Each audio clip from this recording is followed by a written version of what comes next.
pour ce que l'Esprit veut nous donner ce matin. Je vais vous inviter à tourner dans Ézéchiel, chapitre 22. On va lire à partir du verset 23.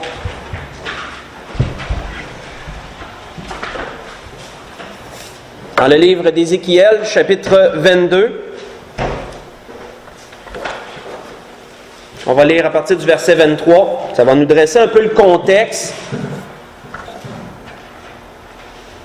Vous savez que lorsque Dieu a averti son peuple de ses péchés au temps de Jérémie, on entend souvent parler de Jérémie dans cette situation, mais Ézéchiel était aussi dans le même temps que Jérémie. Il était suscité légèrement plus tard que Jérémie, mais tous les deux avaient été placés pour parler au peuple d'Israël, chacun un peu de leur côté. La Bible ne nous dit pas que se sont déjà rencontrés, peut-être, on ne le sait pas, mais Dieu les avait placés en des endroits stratégiques et les deux prophétisaient au peuple ce qui s'en venait. Jérémie fut laissé avec une partie du peuple après que Nabuchodonosor ait détruit Jérusalem et ait amené les captifs. Ézéchiel, lui, a fait partie des captifs. Ézéchiel a fait partie des captifs et lui s'en est allé avec le peuple parmi les captifs. Jérémie a été laissé, lui, avec le reste du peuple qui avait été laissé dans le pays. Comment Dieu permet toujours qu'un prophète puisse être présent pour apporter le conseil de Dieu en toutes choses. Et on voit que Ézéchiel nous parle ici des avertissements que Dieu lui donnait pour le peuple. Et il a dit au verset 23, « La parole de l'Éternel me fut adressée en ces mots. Fils de l'homme, dis à Jérusalem, tu es une terre qui n'est pas purifiée, qui n'est pas arrosée de pluie au jour de la colère.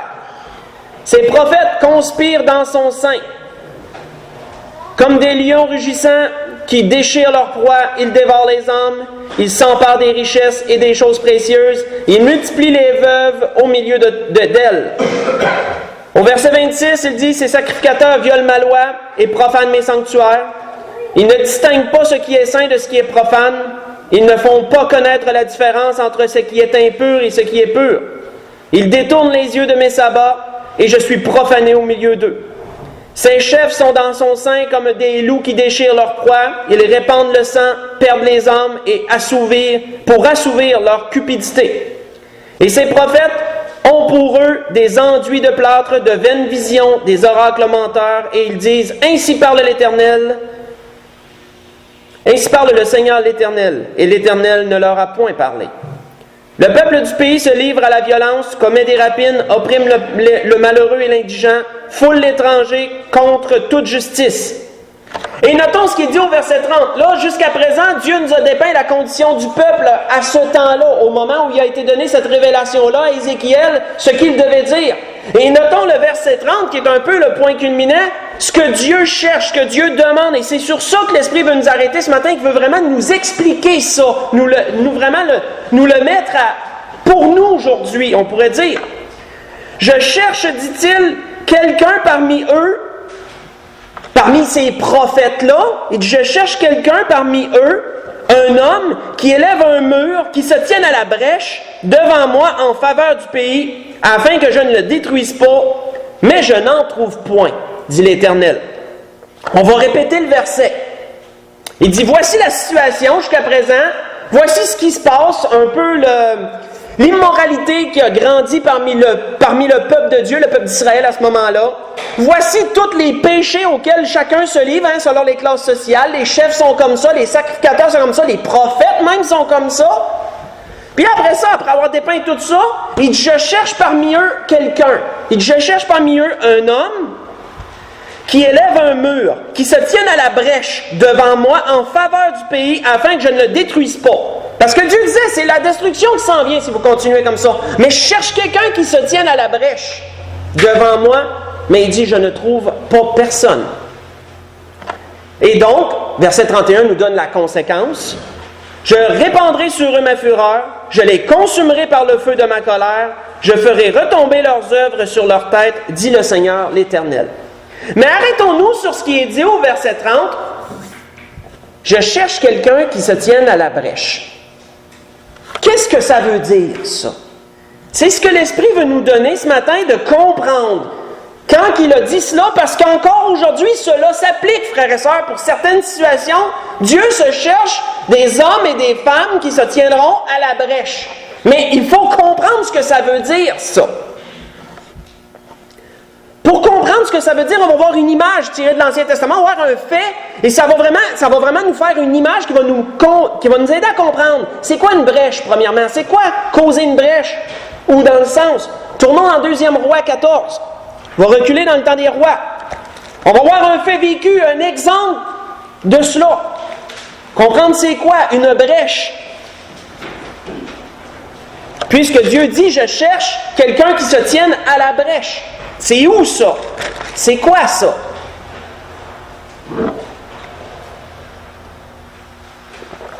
Dans 2 Rois 14, à partir du verset 8, je vais vous dépeindre le contexte. On sait que dans le temps des rois, on sait que Israël au complet était divisé en 2.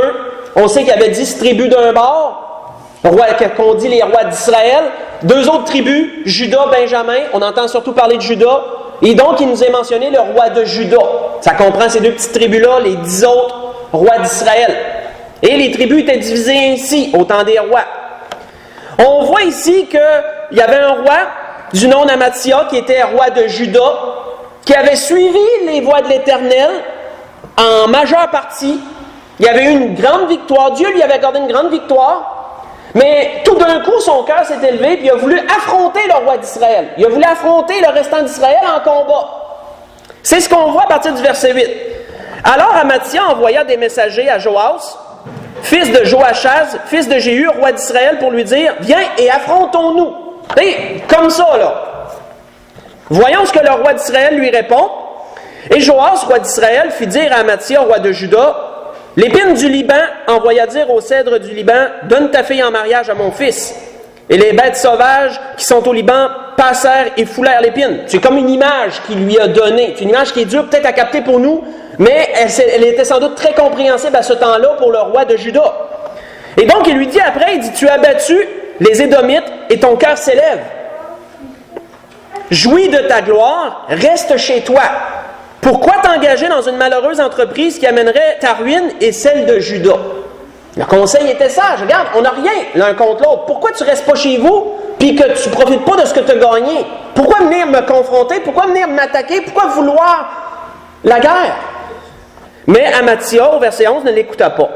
Et Joas, roi d'Israël, monta. Ils s'affrontèrent, lui et Amathia, roi de Juda, à Beth-Shemesh, qui est à Juda.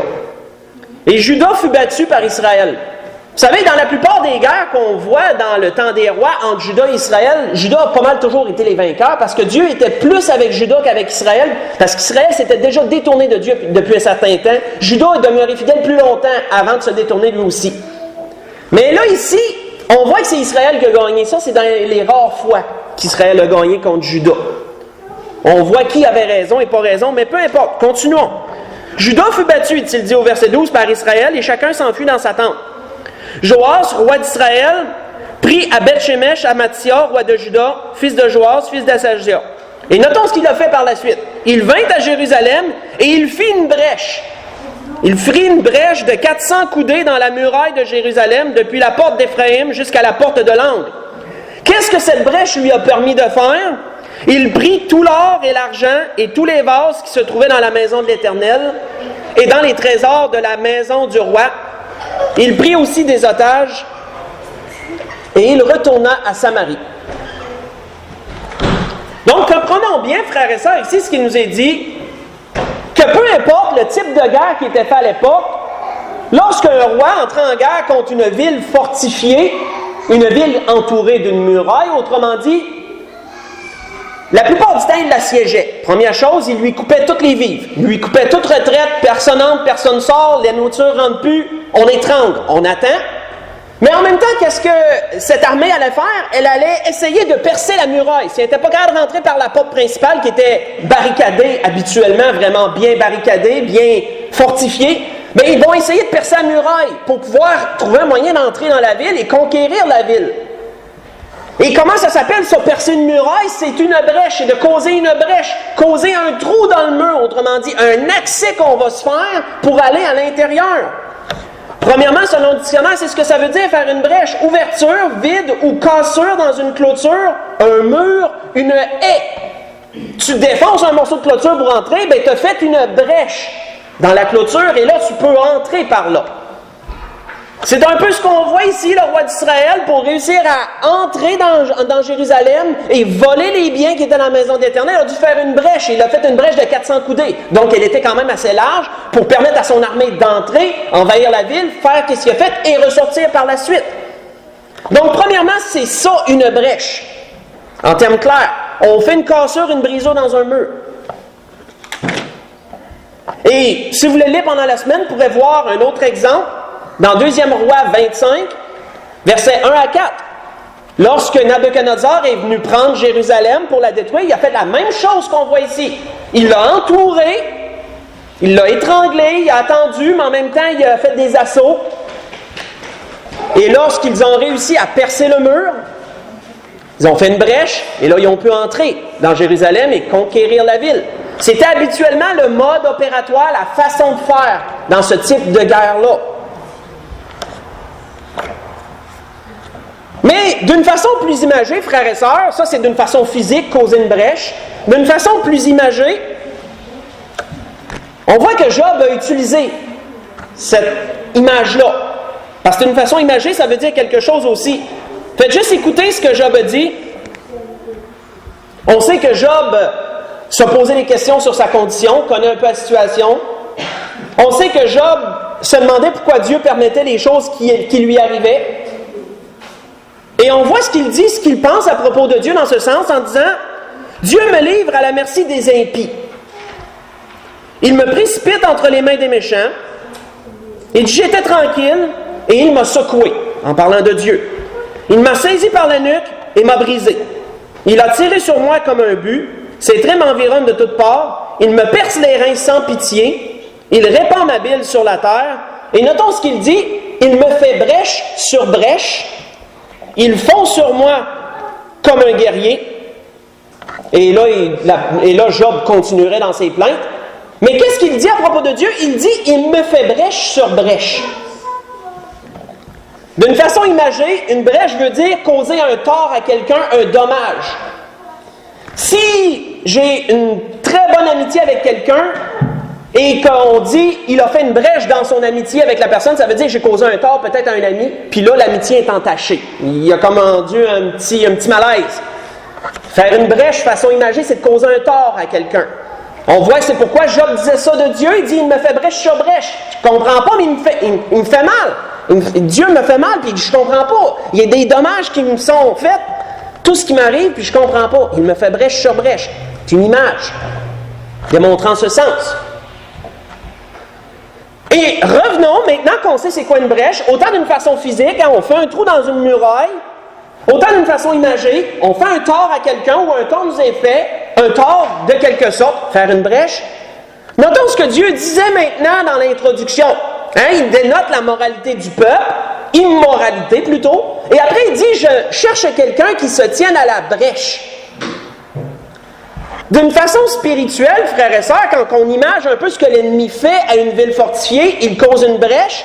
De façon spirituelle, Satan avait causé une brèche à la spiritualité d'Israël. Il avait réussi à introduire l'idolâtrie, il avait réussi à amener le peuple dans la dégradation. Satan avait fait une brèche, et qu'est-ce que Dieu disait? Je cherche quelqu'un qui se tienne à la brèche pour réparer. Je cherche quelqu'un qui se tienne à la brèche pour élever une muraille, pour réparer le trou, autrement dit, pour intercéder. Et il dit, j'en trouve pas, je ne trouve pas personne. Là, on comprend ce que Dieu voulait dire par là. Satan avait causé un tort à Israël, il dit, je cherche quelqu'un pour le réparer, j'en trouve pas. Je ne trouve pas personne. Retournons dans Ézéchiel, mais dans le chapitre 13. Voyons ce que Dieu avait dit précédemment à ce qu'on a lu en introduction. Dieu en avait parlé à 2 reprises de ça, en utilisant ces termes-là. Dans Ézéchiel, chapitre 13, verset 1 au verset 5. Et cette condamnation était pesante au chapitre 13 parce qu'elle concernait les prophètes de cette époque-là. Spécifiquement les prophètes. Mais voyons comment Dieu lui dit ça encore. « Fils de l'homme, dit-il, prophétise contre les prophètes d'Israël qui prophétisent. Et dis à ceux qui prophétisent selon leur propre cœur, écoutez la parole de l'Éternel. Ainsi parle le Seigneur l'Éternel, malheur aux prophètes insensés, qui suivent leur propre esprit et qui ne voient rien. Tels des renards au milieu des ruines, tels sont tes prophètes, ô Israël. Vous n'êtes pas montés devant les brèches. Repensons à ce qu'on a vu jusqu'à présent, là. Il dit au prophète, il dit, tu aurais dû voir qu'il y a eu un tort causé à Israël. Il y a eu un mur, il y a eu une brèche dans sa moralité, dans sa spiritualité. Il dit, vous n'êtes pas montés aux brèches. Tu n'es pas allé là pour intercéder, pour réparer les choses. Vous n'êtes pas montés devant les brèches. Vous n'avez pas entouré d'un mur la maison d'Israël pour demeurer ferme dans le combat au jour de l'Éternel. Parce qu'on peut s'imaginer, frères et sœurs, que lorsqu'une armée réussit à percer le mur, l'armée qui est derrière le mur, là, c'est exactement là, il faut qu'elle se trouve, il faut qu'empêcher le monde d'entrer. Hein? S'il y a une brèche qui est faite, il ne faut pas que l'armée en arrière du mur s'aille partout sauf là, parce que sinon l'ennemi rentre facilement.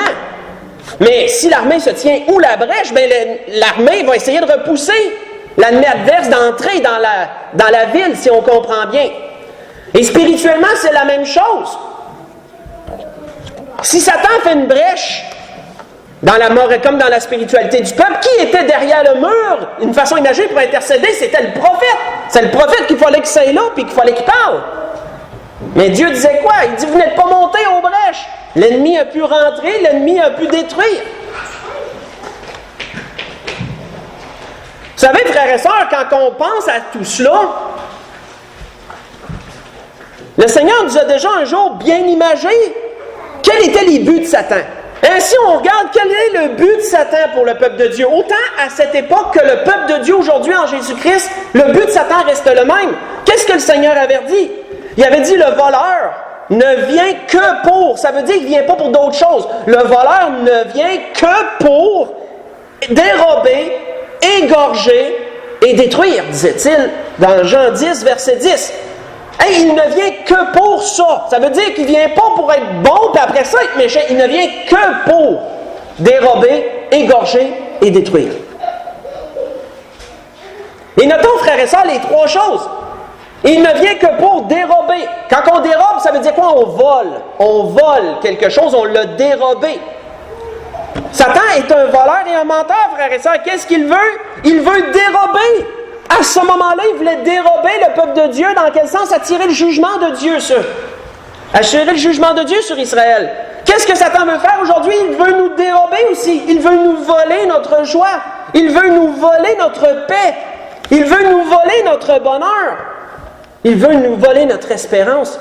Satan est un voleur. Il cherche à dérober, à égorger et à détruire. Que veut dire égorger? Quand on égorge quelqu'un ou un animal, qu'est-ce qu'on fait? On tranche l'artère principale et on le laisse se vider de son sang. On le vide de son fluide vital, de sorte qu'il n'y a plus de vie. La vie s'écoule, comme on dit. La vie sort de cette personne. C'est ce qu'égorger veut dire. Satan est venu pour égorger. Il est venu nous vider. Nous vider de nos forces morales, nous vider de nos forces physiques. Il veut nous vider de notre patience. Il veut nous vider de nos forces. Et il est venu pour détruire.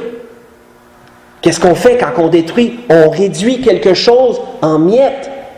On le réduit même à néant. Ça disparaît, c'est plus là. Quand tu détruis quelque chose, c'est plus là. Ou sinon, il n'en reste que des ruines. Ça veut dire détruire. Et c'est ce que Satan vise. Il veut détruire les chrétiens, veut détruire les foyers, veut détruire les familles, veut détruire les églises. Et il n'est là que pour ça. C'est l'ennemi qui est venu pour dérober, égorger et détruire. Mais comment va-t-il arriver à faire toutes ces choses? C'est en causant des brèches. Il fait une brèche et ensuite il entre par la brèche et là, il fait son œuvre. Mais il doit premièrement faire une brèche dans la muraille.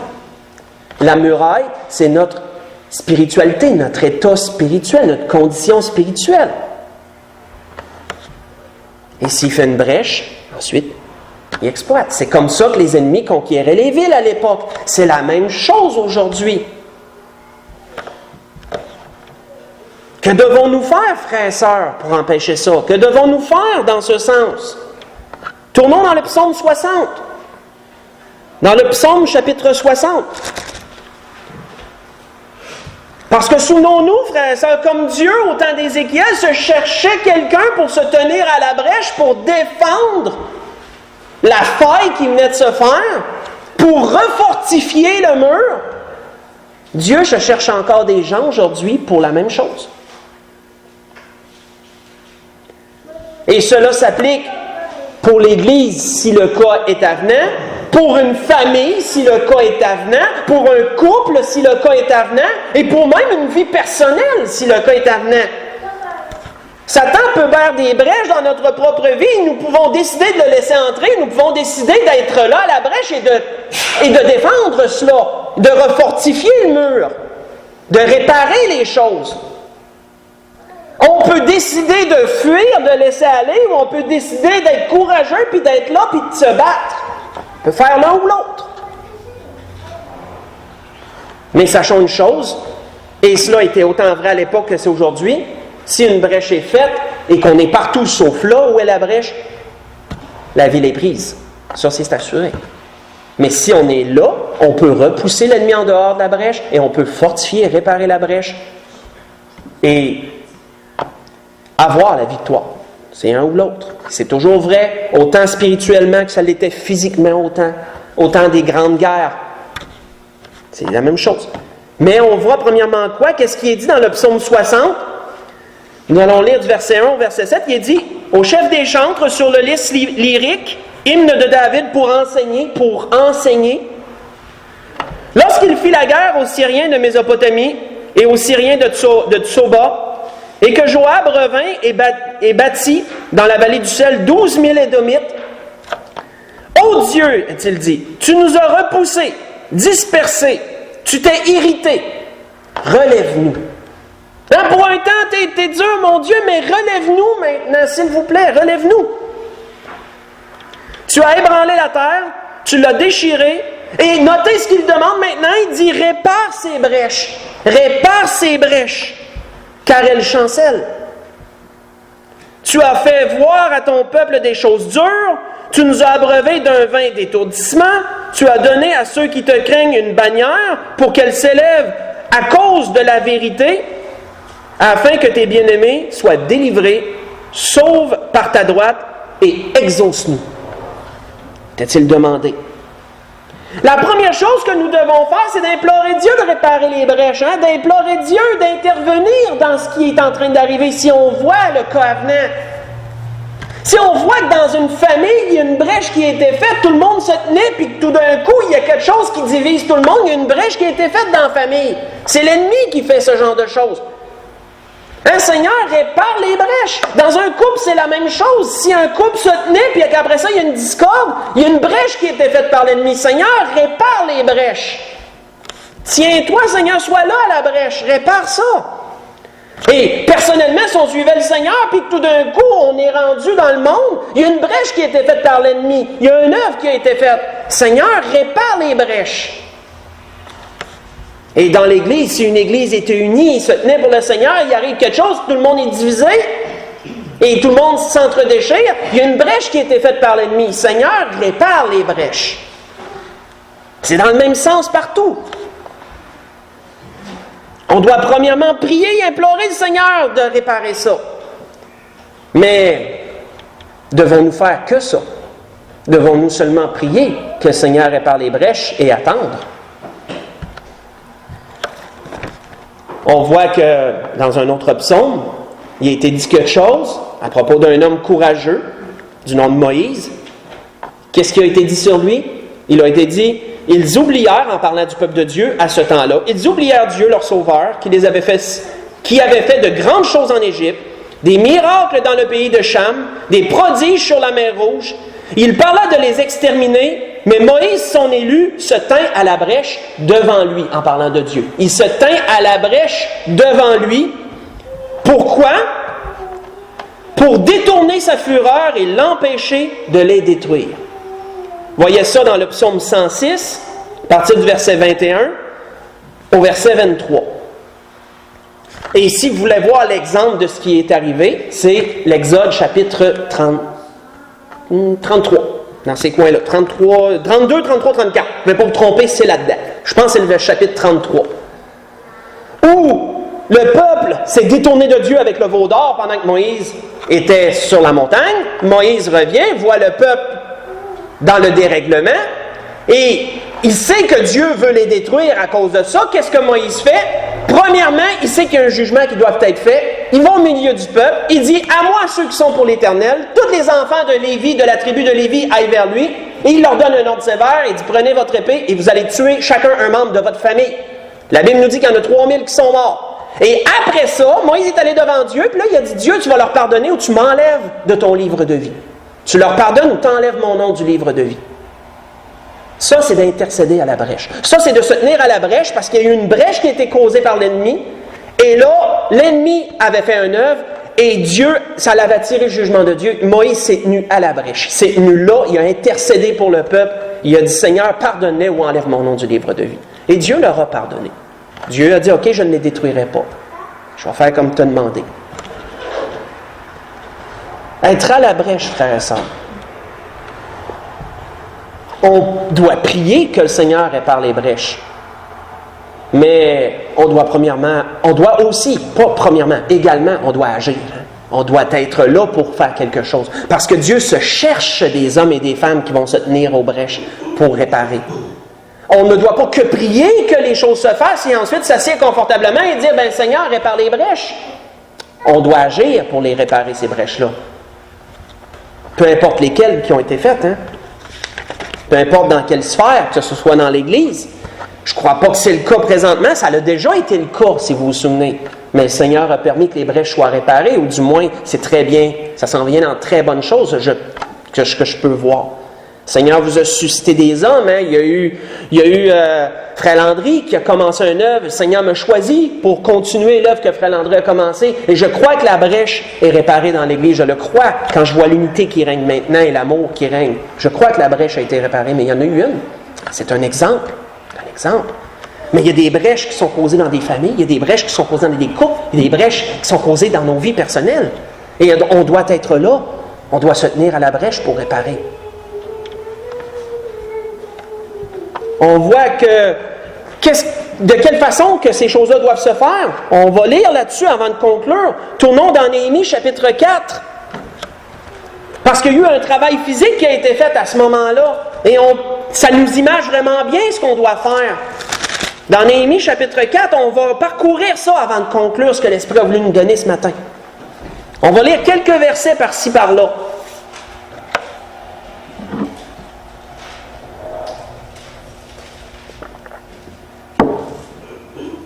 Dans Néhémie chapitre 4, à partir du verset 6, on va juste lire du verset 6 au verset 8 au début.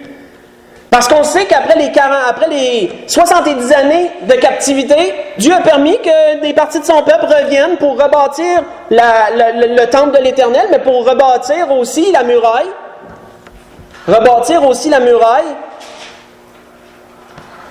Parce qu'elle était en ruine. Il en restait des morceaux par-ci par-là. Néhémie était celui qui chapeaudait le travail.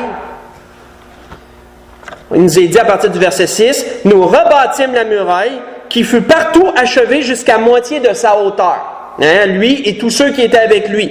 Et le peuple prit à cœur ce travail. C'est important ça. Il faut que le peuple prenne à cœur le travail pour que ça se fasse. Mais les ennemis étaient là, comme l'ennemi est là aujourd'hui. Les ennemis étaient là en ce temps-là, mais Sanballat, Tobija, les Arabes, les Ammonites, les Asdodiens, furent très irrités en apprenant que la réparation des murs avançait et que les brèches commençaient à se refermer. Les trous qui permettaient à tout le monde d'entrer commençaient à se refermer, là. Les choses commençaient à être en branle. Qu'est-ce qu'on doit faire, frères et sœurs? On doit prier pour que les brèches se réparent. On doit aussi y avoir du cœur et on doit être à l'ouvrage, on doit être là en action pour réparer ces choses-là. Le peuple doit avoir à cœur l'ouvrage, peu importe laquelle. Et les brèches se refermeront tranquillement. Pourquoi qu'on va faire ça? Quand on lit au verset 14, qu'est-ce qui est dit plus loin?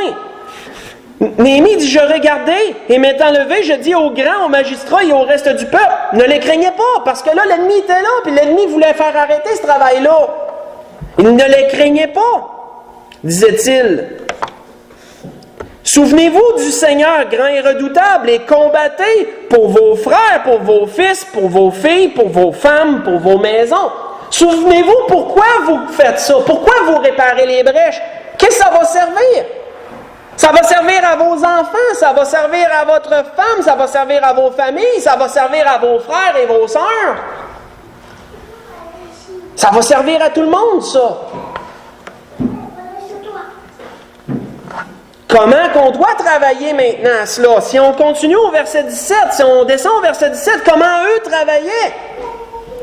Il est dit, ceux qui bâtissaient la muraille et ceux qui portaient ou chargeaient les fardeaux travaillaient d'une main et tenaient une arme de l'autre, et chacun d'eux, en travaillant, avait son épée ceinte autour des reins. C'est la même chose pour nous, frères et sœurs. Notre épée, c'est la parole de Dieu.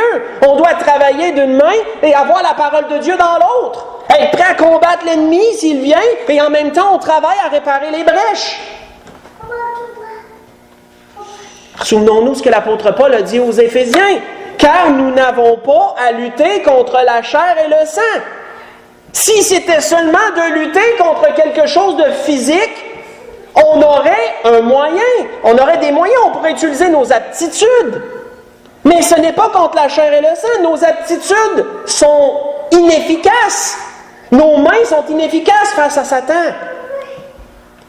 La parole de Dieu, elle, est efficace. C'est pour ça que l'apôtre Paul, dans Éphésiens 6, disait précédemment, prenez toutes les armes de Dieu. Parce qu'on n'a pas à lutter contre la chair et le sang. Ça nous dépasse, ce combat-là. Mais la parole de Dieu, par l'Esprit qui nous anime, ça ne dépasse pas.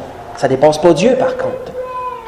Car nous n'avons pas à lutter contre la chair et le sang, disait-il, mais contre les dominations, contre les autorités, contre les princes de ce monde de ténèbres, contre les esprits méchants dans les lieux célestes, disait l'apôtre Paul. On l'a lu dernièrement d'ailleurs, Éphésiens 6, verset 12. Et à ce temps-là aussi, ils avaient à lutter au temps de Néhémie, une épée dans une main et la pelle dans l'autre pour creuser, ou le pic, ou peu importe l'outil nécessaire pour réparer la brèche.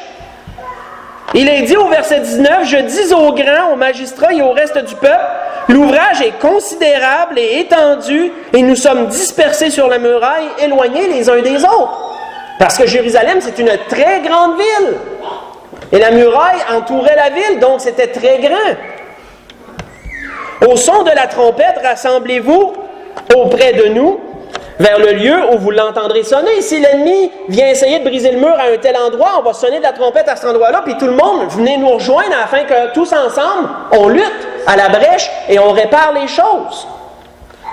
Notre Dieu combattra pour nous. C'est ainsi que nous poursuivrons l'ouvrage. C'est ainsi que nous poursuivions l'ouvrage, la moitié d'entre nous la lance à la main, depuis le lever de l'aurore jusqu'à l'apparition des étoiles. Et frères et sœurs, jusqu'à quand ont-ils fait cela? Juste avant de conclure, Néhémie 6, qu'est-ce qu'il nous est dit, versets 1 et 2? Néhémie 6, il est dit, « Je n'avais pas encore posé les battants des portes, lorsque Sanballat, Tobija, Geshem, l'Arabe et nos autres ennemis apprirent que j'avais rebâti la muraille et qu'il n'y restait plus de brèche. » Hein? Jusqu'à quand qu'on construit, jusqu'à temps qu'on répare, jusqu'à ce qu'il n'y ait plus de brèche, jusqu'à ce temps-là. Une fois qu'il n'y a plus de brèche, on pourra se reposer un peu, mais pas trop, parce que l'ennemi va chercher à en faire d'autres. L'apôtre Paul disait aux Romains, frères et sœurs, et ça c'est dans la vie chrétienne en général, il dit « Ayez du zèle et non de la paresse. » Romains 12, verset 11. C'est la même chose. Il doit y avoir du zèle, frères et sœurs. On en a qui étaient parmi nous par avant, puis Satan a fait une brèche dans leur vie. Maintenant, ils sont égarés. Qui va être là pour intercéder devant Dieu à la brèche pour eux? L'ennemi a fait des brèches dans l'Église. Le Seigneur a choisi des hommes pour réparer les brèches, pour se tenir à la brèche, puis pour travailler. L'Église a joint ça. L'Église a joint la main dans son travail, dans ce travail-là. La même chose dans des couples. Satan fait des brèches. Qui va être là pour les réparer? Et dans nos vies, c'est la même chose, hein? Dans tous les cas, frères et sœurs, Dieu se cherche des gens qui se tiendront à la brèche. Mais pour se tenir à la brèche, il faut avoir du courage, parce que c'est là que le combat y est. Hein? C'est pas à la brèche que tu vas te reposer. Hein? Parce que le combat y est là, c'est là que l'ennemi rentre. Là. Il a percé, c'est là qu'il y rentre. Si tu es à la brèche, c'est certainement pas pour t'asseoir. Mais si tu décides de fuir la brèche, l'ennemi rentre, par exemple. C'est un ou l'autre. C'était ce que l'Esprit voulait nous donner ce matin. C'est une grande image. Donner de comprendre ces choses. Pour conclure, tournons dans Ésaïe 58 pour conclure ce que l'Esprit a voulu nous donner ce matin dans ce sens. Ésaïe chapitre 58.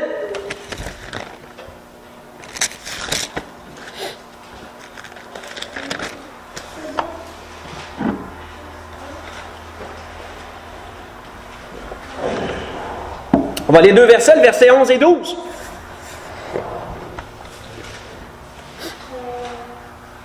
Oui, il était dit par la bouche d'Ésaïe, « L'Éternel sera toujours ton guide. Il rassasiera ton âme dans les lieux arides. » Dans les lieux arides, c'est les temps où que l'eau manque, c'est les temps où on a soif puis on ne voit pas de rien pour boire alentour. Ce sont les lieux arides, comme un désert un peu. Souvenez-vous, on a déjà entendu un message sur les sources d'eau. Hein? Des fois, les sources sont un peu éloignées l'une de l'autre, puis il y a un désert entre les deux. Le Seigneur veut nous amener à la source pour qu'on boive. Et il rassasiera ton âme dans les lieux arides, il redonnera de la vigueur à tes membres, et tu seras comme un jardin arrosé, comme une source dont les eaux ne tarissent pas. Et notez la suite, les tiens rebâtiront sur d'anciennes ruines, tu relèveras des fondements antiques, et on t'appellera réparateur des brèches. On t'appellera réparateur des brèches. Celui qui restaure les chemins et qui rend le pays habitable. C'est la grâce que je nous souhaite à tous. Peu importe une brèche que l'ennemi a causée, dont vous êtes en connaissance, soyez des réparateurs de brèches. Si c'est dans vos familles, soyez là pour intercéder, réparer les brèches. Si c'est dans votre couple, ne vous relâchez pas, soyez là pour réparer les brèches. Si c'est dans vos vies, soyez là pour réparer la brèche. Ne soyez pas fuyants, ne soyez pas paresseux, ayez du zèle, et nous aurons la victoire par le Seigneur, bien sûr. C'est la grâce que je nous souhaite à tous. On peut se lever pour le dernier cantique.